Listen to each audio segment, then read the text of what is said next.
এবার কি নয়া সন্ধিক্ষণে বঙ্গ রাজনীতি? দুর্নীতির পর দুর্নীতি দেখতে দেখতে রাজ্যের মানুষ যখন ক্লান্ত, তখন রাজনীতিতে কি সোনালী রেখা দেখা দিল পশ্চিমবঙ্গে? প্রাক্তন বিচারপতির পদ থেকে ইস্তফা দিয়ে বিজেপিতে যোগদান কি বাংলাকে আবার তার পুরনো গরিমা ফিরিয়ে দেবে? রাজ্যের শিক্ষিত যুব সমাজ কি নতুন করে অনুপ্রেরণা পাবে? একসময় জাতীয় রাজনীতিতে বাংলার শিক্ষিত সমাজের যে বিভা প্রকাশ পেত, সেই অধ্যায় কি আবার ফিরতে চলেছে? প্রাক্তন বিচারপতির যোগদানের দিন এক সুরে সেই আশার কথাই শোনা গেছে বিজেপির রাজ্য নেতৃত্ব থেকে শুরু করে কেন্দ্রীয় নেতৃত্বের কাছ থেকে। বিরোধী দলনেতা শুভেন্দু অধিকারীর মতে রাজনীতিতে এ ধরনের মানুষের যোগদানের প্রয়োজন ছিল। পশ্চিমবাংলার বর্তমান রাজনীতিতে এই ধরনের মানুষের খুব প্রয়োজনীয়তা ছিল এবং তিনি তার যে স্বাভাবিক কাজকর্ম, আমি বিচার ব্যবস্থার প্রতি পূর্ণ আস্থা রেখেও বলতে পারি, তার যে স্বাভাবিক কাজকর্ম বা যে লক্ষ্য উদ্দেশ্য নিয়ে তিনি কাজ করছিলেন, অকুত ভয় চিত্তে তাকে নানাভাবে আক্রমণ করা হয়েছে, এখনো হচ্ছে। সেক্ষেত্রে তার কিন্তু কাজ করার সুযোগ গত কয়েক মাস আগে কার্যত কেড়ে নেওয়া হয়েছিল। তার সেই লড়াইয়ের ক্ষেত্রে তিনি তার বৃহত্তর প্ল্যাটফর্ম খুঁজে নিয়েছেন এবং আজকে জয়েনিং করার আগে তিনি আমাদের ভারতবর্ষের আমাদের দলের নেতা সম্মানীয় স্বরাষ্ট্রমন্ত্রী অমিত শাহজির সরাসরি আশীর্বাদ গ্রহণ করেছেন এবং মোদিজির টিমে মোদি পরিবারের সদস্য হিসেবে তিনি আজকে জয়েন করছেন।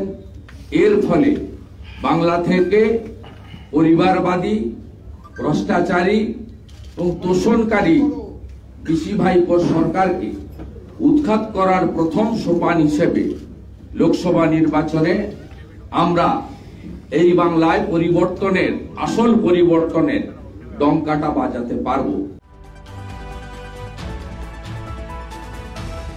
বিজেপির কেন্দ্রীয় নেতা মঙ্গল পাণ্ডের আশা, বাংলার বিশিষ্ট জনেরাও এবার বিজেপির হয়ে মাঠে নামবেন। আদালতের মতোই ন্যায়ের বার্তা নিয়ে বঙ্গ রাজনীতিতে বদলে দেবেন অভিজিৎ গঙ্গোপাধ্যায়। इस बात का पूरा विश्वास है आज कि जब आप आज भारतीय जनता पार्टी परिवार में शामिल हो रहे हैं, तो इसका जो संदेश संपूर्ण पश्चिम बंगाल में जा रहा है। आज पश्चिम बंगाल के जो प्रबुद्ध जन हैं, आज कलकत्ता के जो प्रबुद्ध जन हैं, आज संपूर्ण बांग्ला समाज जो है वह और मजबूती से भारतीय जनता पार्टी के साथ अब जुड़ेगा। और आपने तो संपूर्ण जीवन में लोगों के साथ, समाज के साथ, राज्य और राष्ट्र के साथ न्याय किया है।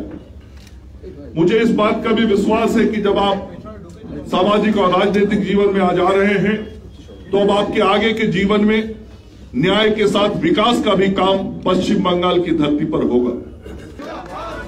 রাজ্য বিজেপির সভাপতি সুকান্ত মজুমদারের আশা, মমতা বন্দ্যোপাধ্যায়ের আমলে বঙ্গ রাজনীতিতে যে অন্ধকার সময় এসেছে, সেখানে নতুন আলো আনবেন প্রাক্তন বিচারপতির সিদ্ধান্ত। বাংলার শিক্ষিত সমাজও আগ্রহ দেখাবে রাজনীতিতে। और मुझे लगता है कि आगे आने वाले समय में बंगाल की राजनीति एक करवट लेने वाली है। और मैं इस उपलक्ष्य पर बंगाल के बुद्धिजीवी, बंगाल के जो पढ़े लिखे लोग हैं, बंगाल के जो युवा है, जो वेल एडुकेटेड है, जो दूर से देखते हैं कि राजनीति खराब है, राजनीति खराब है, उनको आज मैसेज देना चाहता हूं।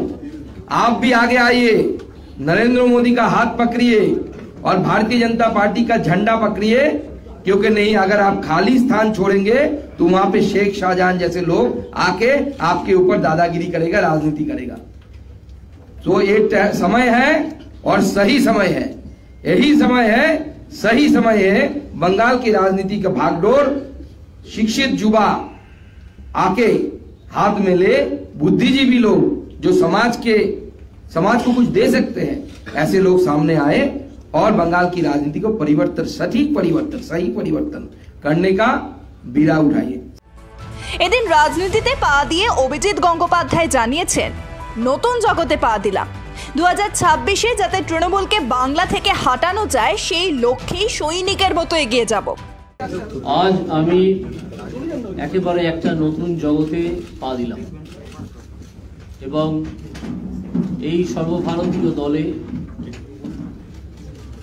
যেখানে মহান নেতা নরেন্দ্র মোদী, অমিত শাহ এরকম লোকেরা আছেন, পশ্চিমবঙ্গের তাদেরকে দেখতেই পাচ্ছেন, leader of the opposition, state secretary Mangal Pandeji এবং অন্যান্য স্টেট সেক্রেটারি, যে স্টেট প্রেসিডেন্ট আমাদের সুকান্ত দা, তাদের অ্যাডভাইস এবং সাজেশন আমার প্রতি মুহূর্তে লাগবে, কারণ আমি দলের একজন শৃঙ্খলাবদ্ধ সৈনিক হিসেবে কাজ করতে চাই। যে দায়িত্বই আমাকে দল থেকে দেওয়া হোক না কেন, তা যথাযথভাবে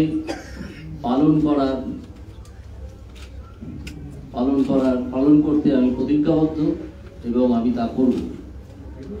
আজ আর বিশেষ কিছু বলার নেই, এই কথা বলা ছাড়া যে আমাদের প্রথম উদ্দেশ্য হচ্ছে পশ্চিমবঙ্গ থেকে একটা দুর্নীতিগ্রস্ত দলের এবং একটা দুর্নীতিগ্রস্ত সরকারের বিদায় লগ্নের সূচনা করে দেওয়া এই লোকসভা ভোটে, যাতে 2026-এ তারা আর ক্ষমতায় আসতে না পারে।